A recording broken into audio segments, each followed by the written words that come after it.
I want to begin by saying I hope I don't take literally, but I take seriously something I found myself saying last night.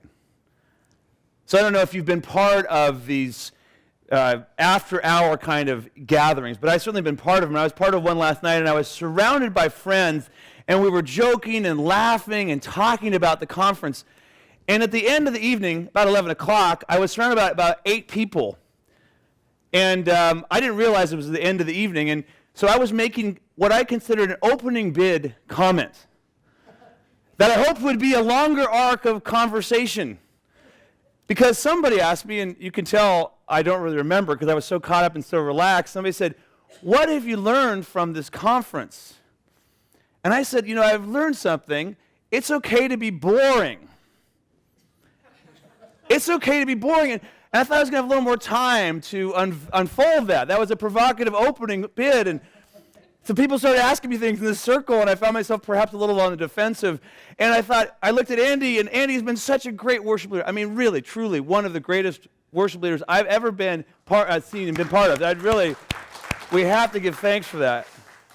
And to play percussion with him has just been like a personal spiritual experience. So I turned to Andy, and I gave him perhaps the greatest compliment I could ever give. I said, "Andy, you've taught us how to be boring." And I found myself hoping I could explain that, so I tried to do that. Again, the evening was ending a lot sooner than I had hoped. I wanted another 15 or 20 minutes. It was boring. So I felt what I wanted to say, and I hoped I was able to say later, was it's okay not to entertain, ultimately. It's okay not to just entertain. And Andy, what I hoped I told you this morning, and to everybody else, when I talk about being boring, it's okay to bore people who think the next thing has to be the little bit of adrenaline you get from watching the next piece of that video go by, the email you answer the dopamine rush, and you have to be constantly stimulated with something new. It's okay to be boring. And Andy gave us a space to relax last night, particularly, and to let in God's presence in our lives as we ended the day. It's okay to be boring. What I really wanted to say was not so much the literal statement, that was the opening, but the more serious statement is it's okay to relax and take time with questions like Wes told us about, to take time with topics. And some people might get bored in the process. I think it probably spoke to a fear I have as a preacher and a teacher, that I'm going to be boring. That people don't really want to listen to me.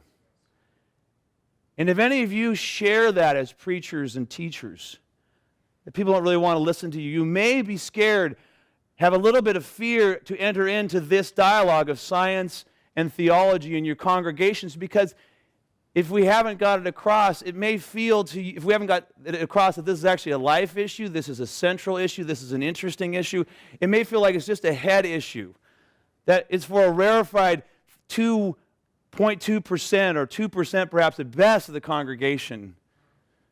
And you might be fearful, like I often find myself to be, that it's not going to be very interesting. But I want to unfold for you, and then David will take the second half of our presentation, unfold for you what has been the discovery that engaging in theology and science in the congregation is just not boring. And so we've been part of this project called Scientists in Congregations. As you've heard, it's funded by the John Templeton Foundation. And what it is, here's our byline, a program for generating a new level of engagement among scientists and pastors and scientists, and between scientists and congregations. It's designed to catalyze, and I think I mean that technically as a chemist would use it. It gets the experiment going, then you can remove that element, and then the experiment keeps going. That I always wonder if I get it right. I don't want to be stupid when I say those things, but I think that's correct. Designed to catalyze the dialogue of science and theology at the congregational level. So what do we look like? There's a picture of us at our first meeting last year in Chico, California at Bidwell Presbyterian Church. And we look like 37 congregations, pastors, one pastor and one science professional in dialogue or generating dialogue or curriculum or so on. And David will talk more about that, some of the projects that have come out. But a pastor and a scientist together listening and growing and improving. I'm a jazz musician, so improv has been important in my life. Through 25 states, we've got half of the country numerically, 2 congregations outside the U.S., one in Canada. There we go. I want the Canadians, in Canada? And in Paris, France. So that's a great place to make a site visit, by the way. And then 9 denominations have been represented. My specific experience, I want you to know, I'm telling you this because I want you to know what kind of engagement I have in the game. I assume the question that's going through your mind is, who is this guy, Greg, who's talking? Why does he care about this? And I want you to hear why I care. The first thing is that I have a monthly group called the Chico Triad on Philosophy, Theology, and Science, which is a group of scientists, philosophers, and theologians, surprisingly enough. Independent scholars from Chico State, our 4-year Cal State institution, our 2-year school, Butte College, that meet together monthly and consider issues that of importance so that we can then provide insight and new teaching to the congregation.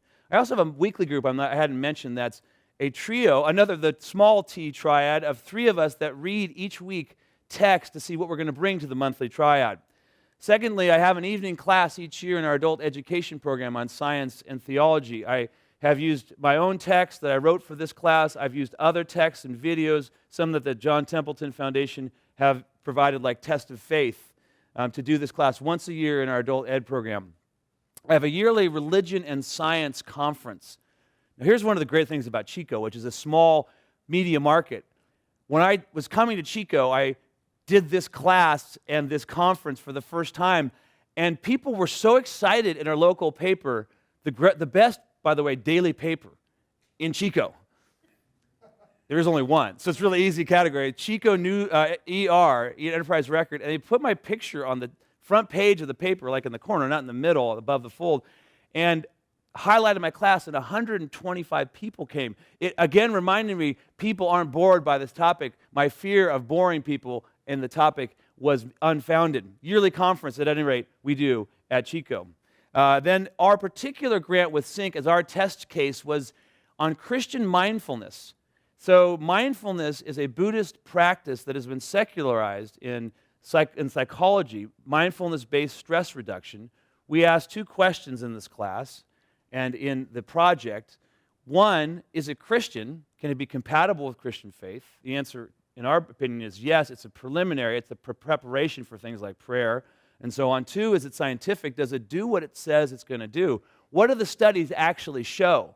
And the studies so far, the data seems to be strong that it actually does produce lower blood pressure and better focus and all that sort of stuff.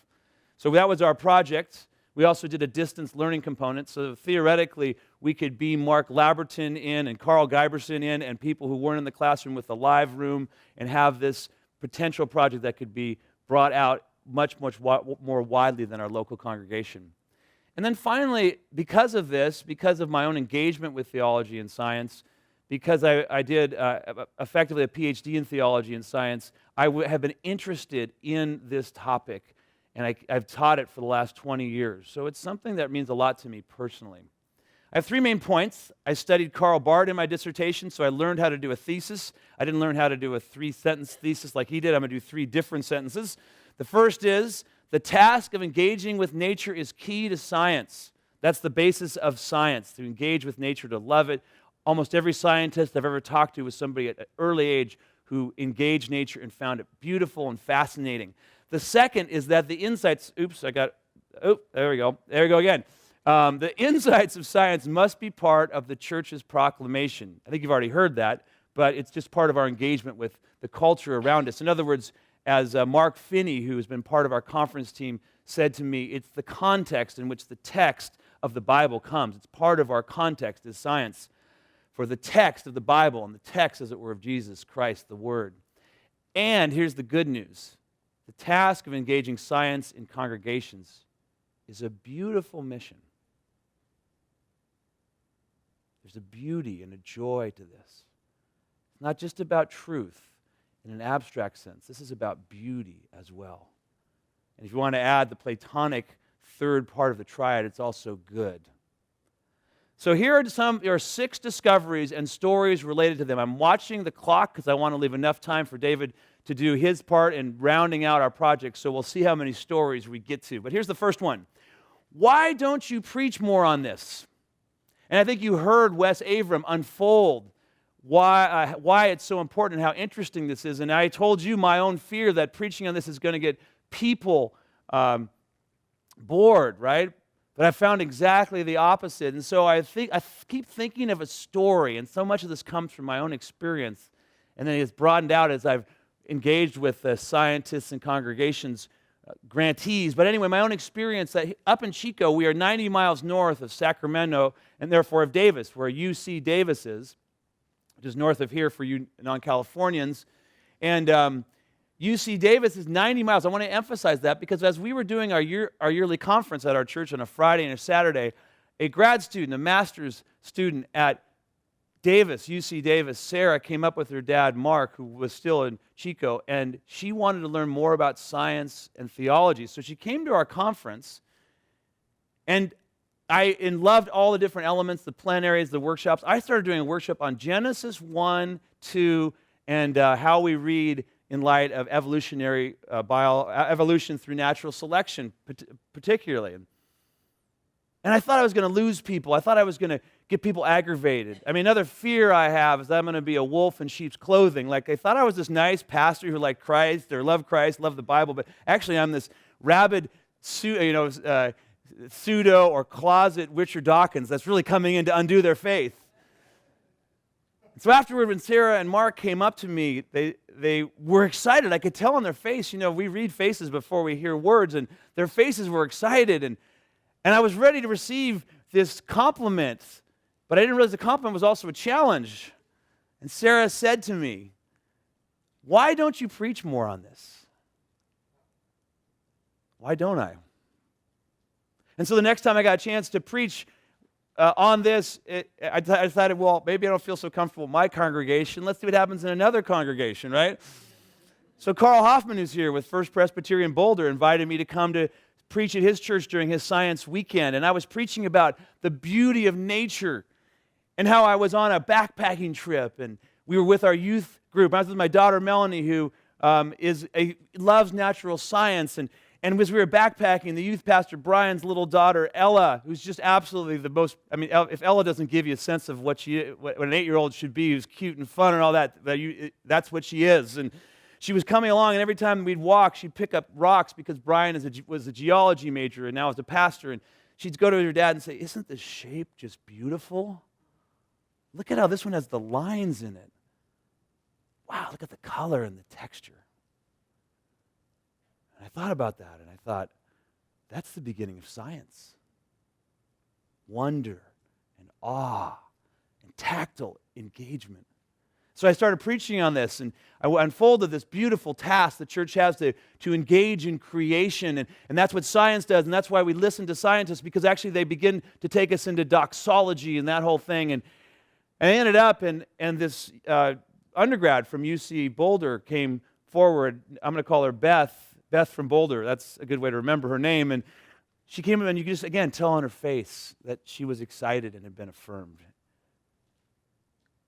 In a way, she was able to come out of the closet, actually. That's one of the phrases that some of us have used over the past couple days, because there's a sense of a closetedness to being a scientist, like we're just weird maybe if we're a scientist. That's what I hear, like we feel like we're not really respected or understood. And now it came out, and she said, I grew up in a conservative Christian home, and I never knew science was important. This sermon is so helpful for me. And this whole weekend that Carl has set up and partnered at that time with another church, Fort Collins, has been so helpful to me. You can just tell she was excited and engaged. Why don't we preach on it? Well, we should more often. Why don't we preach on it? Sometimes I think one reason we don't preach, if it's a fear that we're going to bore, there's also a fear that we may not know enough. And let's just dispel that fear at some level. We don't know enough. I've been a pastor for 20 years. There's pastors here who have done their work a lot longer. I think every pastor is going to tell you, we don't know enough. We can't wait till the moment of proclamation We can't wait, to proclaim the good news until we know enough, whether it's the Bible or theology. And if you expect Fuller Seminary, if you're a Fuller Seminary student, as glorious as it is and how great it will be as we have this change in presidency and Mark takes it and the way Richard Mao has done for the last 20 years, it's a great institution, but it's not going to ever teach you enough. And the same thing is going to be true then for science. You're never going to know enough science. So this is a dialogue. That's why we set it up as a dialogue between a scientist and a pastor. And Wes so well spoke to that. It's a conversation. It's not that different from having to engage with youth when you're no longer 17, right? What you do is you go and you hang out, for us at Celestino's Pizza, where they eat pizza, and all of a sudden they start talking in a way they didn't talk in the church hall. You go to Starbucks on Wednesday morning when they're getting their coffees because they have a late start for high school, and you hang out with them. That's just what you do. You do that with scientists. If you're a pastor and you feel you're not sure how to do this, the point is we become humble. We become humble. We know that there's a necessity for humility. I won't tell the story, but let's just say we have to become humble in order to do this work. And if you want to get a little higher up on the intellectual food chain, we have to have epistemic humility. And when Jesus preached, by the way, when he taught that, let the little children come to me, I don't think he was saying, let us all become infantile and young and not and cranky sometimes like children do, or don't let us become cute and cuddly. I think what Jesus was saying was, let us become open and to grow like children are. Always wanting to grow and learn. We want to become a learning community, and that's what we do when we engage in science, and that's what we do when we're humble like children, is we are humble to learning more as pastors. So there's a goodness, as I said, to this, as well as a truth and beauty side. Sometimes the best teachers are already in your midst, and that's why we decided, let's take scientists in the congregations. This may not be as obvious to some of us, but there's ways in which we can take scientists from outside the congregation who are world famous and nationally known and have great books and DVDs and all that sort of thing, and they're great to bring in. But the experience that I've learned over the time that I've watched these congregations do this is that's a great way it can catalyze and engage, and I hope it catalyzes energy, because what's going to really create energy is when there are people in your midst who are scientists who are doing this work. That guy or that woman who's teaching about evolution through natural selection, or that there's a new interest in what it means to have the soul with neuroscience, and maybe challenging our conceptions, that's the person who taught my daughter Sunday school. That's the guy who went out and drove the church bus to go to youth camp. That's the college person we used his pool for the college barbecue. When that scientist is talking, all of a sudden we don't have this fear, we have engagement within worship and life together. But doesn't Genesis say 6 days? This is my fourth point. Doesn't Genesis say 6 days? This is the word of Robin, who when I was teaching, but it could have been probably something it is something I've heard from many, many people.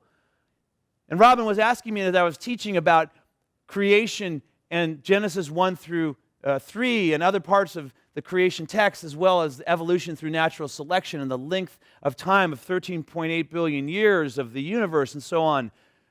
And how grand God's vision of creation is, and it can't just be 6 24-hour days if we want to engage science. It wasn't even engaging the text wouldn't even necessarily lead us to that. And she, not out of anger or feeling like I was that wolf in sheep's clothing, just said, "What? But doesn't it say 6 days? I want to take this Bible seriously." And so the word of that we've learned as we've been meeting before Talk of God, Talk of Science, as we've been meeting in scientists in congregations, is the Bible is central to this discussion, and we need to engage the Bible, both from the biblical study side and from the scientific side. Can I go to church? One of the great examples that we've learned is that these are great outreach events. As we've talked in our 37 congregations, we found that people are actually really interested. I mentioned my experience of being in the local paper, the Chico ER, right? But you have gotten, I'm talking now to our grantees, you've gotten in local papers, you've gotten on websites, you've gotten interest in this. And one time I was teaching a class, and again, it was just a quote. These quotes stick in my mind. And John was an outsider to the church and had been going to this class at 9:30 before our worship service, and worship service at 11. This was in New York City. And And he said this question, but can I go to the worship service? And I was taken aback, and I was like, yeah, I mean, it's a free event. It's open. There's, I think he was saying, do I need to be like a member? Do I need to pay some money? What happens in there, right?